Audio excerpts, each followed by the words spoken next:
रहमानिर्रहीम। ज़कात के अमवाल को समझने के बाद अब जो चीज़ समझने की है वो निसाब है कि ज़कात का निसाब क्या होता है। तो ज़कात का निसाब दो तरह का होता है, यानी जो पहली किस्म है ज़कात के निसाब की, वो ज़कात देने वाले से मुताल्लिक़ है कि ज़कात कब इंसान देगा, उसकी क्या शराइत वगैरह। दूसरा निसाब जो है वो ज़कात न लेने से मुताल्लिक़ है, यानी वो अगर निसाब पूरा हो जाए इंसान का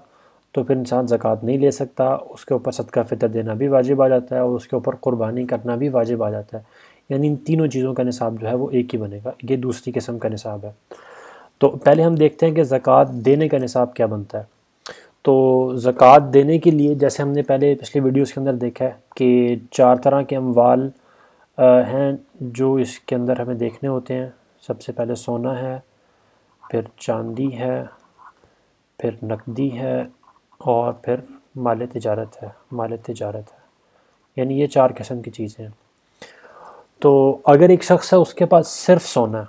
अगर हम यहाँ पर टिक करते हैं इसका मतलब ये है कि इस बंदे के पास सिर्फ सोना है, यानी ये पहला केस है। सिर्फ सोना है इसके पास, ना चांदी है, ना नकदी है, 1 रुपया भी नहीं है, माल तिजारत कुछ भी नहीं है, यानी सिर्फ सोना है। तो इस सूरत के अंदर ये देखा जाएगा कि अगर सोना 7.5 तोले सोने का पहुँच जाए, 7.5 तोले सोना या उससे ज़्यादा बन जाता है तो फिर वो साहिब निसाब बन जाएगा वो, तो उसके ऊपर ही ज़कात फ़र्ज़ हो जाएगी वो।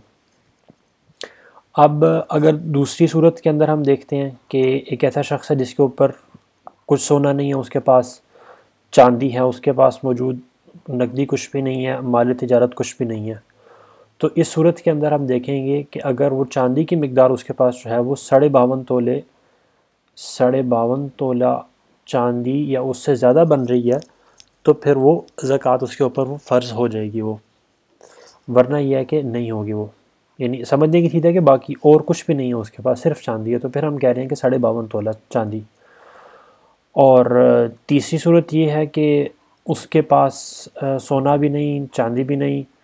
सिर्फ नकदी है उसके पास और माल तिजारत भी नहीं है, सिर्फ नकदी है ये। तो अब हम ये देखेंगे कि नकदी की जो वैल्यू है वो क्या उससे वो 52.5 तोला चांदी ख़रीद सकता है, यानी 52.5 तोला चांदी की कीमत, यानी उसकी करेंसी के अंदर जो कीमत बन रही है, अगर वो उसके बराबर है नकदी तो इसका मतलब ये है कि उसके ऊपर ज़कात फ़र्ज़ है। और अगर उससे कम है वो तो उसके ऊपर फिर वो ज़कात नहीं, यानी उसके बराबर या ज़्यादा के ऊपर वो ज़कात बन जाएगी उसके ऊपर। चौथी सूरत ये बनती है कि उसके पास सोना भी नहीं, चांदी भी नहीं और नकदी भी नहीं और सिर्फ माल तिजारत है, सिर्फ माल तिजारत है उसके पास। तो फिर वही हम देखेंगे कि उस माल तिजारत की हम वैल्यू देखेंगे, करंट मार्केट वैल्यू क्या है उसकी, और यानी कीमत ख़रीद नहीं, ये नहीं कि उसने जिस कीमत पर माल ख़रीदा था वो नहीं, बल्कि जो आज उसकी वैल्यू है, अगर उसकी मौजूदा वैल्यू जो है वो 52.5 तोला चांदी, 52.5 तोला चांदी की कीमत के बराबर या उससे ज़्यादा है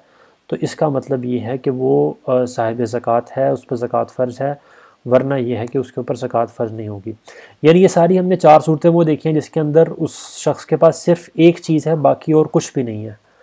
अब आगे 5वीं सूरत ये बनती है जिसके अंदर उसके पास कोई सी भी 2 या 2 से ज़्यादा चीज़ें मौजूद हैं। बिलफ़र्ज़ सोना मौजूद है उसके पास और साथ नकदी मौजूद है,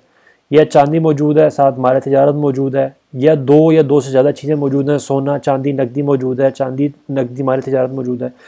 यानी एक से ज़्यादा उसके पास चीज़ें इकट्ठी मौजूद हैं। तो जितनी भी सूरतें बनेंगी, वो 8-10 या जितनी भी बाकी सूरतें बनेंगी, उन तमाम सूरतों के अंदर हमने हर चीज़ की करंट मार्केट वैल्यू लगानी है। यानी बिलफ़र्ज़ अगर उसके पास सोना मौजूद है, सोने की हमने करंट मार्केट वैल्यू जो उस दिन की मार्केट वैल्यू है वो ले ली हमने और उसको नोट कर लिया हमने। फिर दूसरी चीज़ की मार्केट वैल्यू ले ली, फ़र्ज़ करें चांदी है उसके पास, उसकी वैल्यू हमने नोट कर ली, और फिर करेंसी है उसके पास बिलफ़र्ज़ अगर, तो उसको हमने ले लिया। उन तमाम की तमाम चीज़ों को आपस में जमा करना है हमने, फिर वो चाहे वो 2 हों या 2 से ज़्यादा हों, उन तमाम के तमाम को जमा करना है। और जमा करने के बाद जो हमारे पास उसकी वैल्यू आएगी, कीमत आएगी, वो अगर वो कीमत जो है 52.5 तोला चांदी, 52.5 तोला चांदी के बराबर या उससे ज़्यादा बन रही है तो उसके ऊपर वो ज़कात आएगी वो, और वरना अगर उससे कम बन रही है तो उसके ऊपर ज़कात नहीं आएगी। और इसमें अहम चीज़ ये है कि चूँकि अब हम जमा कर रहे हैं पाँचवीं सूरत के अंदर, तो ये हो सकता है कि इनफरादी तौर पर वो चीज़ें अपने अपने निसाब से कम हो। जैसे हमने मिसाल अगर हम देते हैं कि एक बंदे के पास 2 तोले सोना है, 2 तोले सोना है, 10 तोले चांदी है, 10 तोला चांदी है, और उसके पास 5,000 रुपया मौजूद है। तो अब इनफरादी तौर पर ही अपने अपने निसाब से कम है, यानी 7.5 तोले से कम है सोना उसका, और 52.5 तोले चांदी का जो निसाब है उससे ये कम है ये 10 तोला सोना, और 5,000 रुपया ये भी यकीनन उससे कम नहीं होगा चांदी की कीमत से। तो इन तमाम सूरतों के अंदर यानी बज़ाहिर देखने में ये लगता है कि उसका निसाब नहीं बनेगा, लेकिन चूँकि हम ये जमा कर रहे हैं इनकी वैल्यूज़ को, जब इसकी 2 तोले सोने की हम वैल्यू लेंगे और वो लाख के करीब तकरीबन बन जाती है, और 10 तोले चांदी की भी तकरीबन कोई 5,000 या जितनी भी बन रही होगी वो ले लेंगे, और 5,000 को उसमें जमा कर देंगे जो नकदी है उसके पास, तो ये वैल्यू यकीनन फिर 52.5 तोला चांदी से बढ़ रही होगी वो, तो इसके ऊपर वो ज़कात आ जाएगी, वो ज़कात उसके ऊपर देना फ़र्ज़ हो जाएगी वो, क्योंकि हम ये उनकी वैल्यूज़ को जमा कर रहे हैं वो। तो इस फ़र्क को समझना ज़रूरी है कि इनफरादी निसाब सिर्फ़ उस सूरत में होता है जब आपके पास कोई और दूसरी चीज़ मौजूद ना हो। तो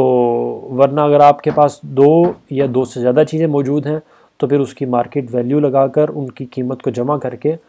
फिर हम चांदी के निसाब से कंपेयर करते हैं उसको, और अगर वो उसके बराबर या उससे ज़्यादा हो तो उसके ऊपर फिर वो ज़कात आ जाती है फिर वो उसके ऊपर।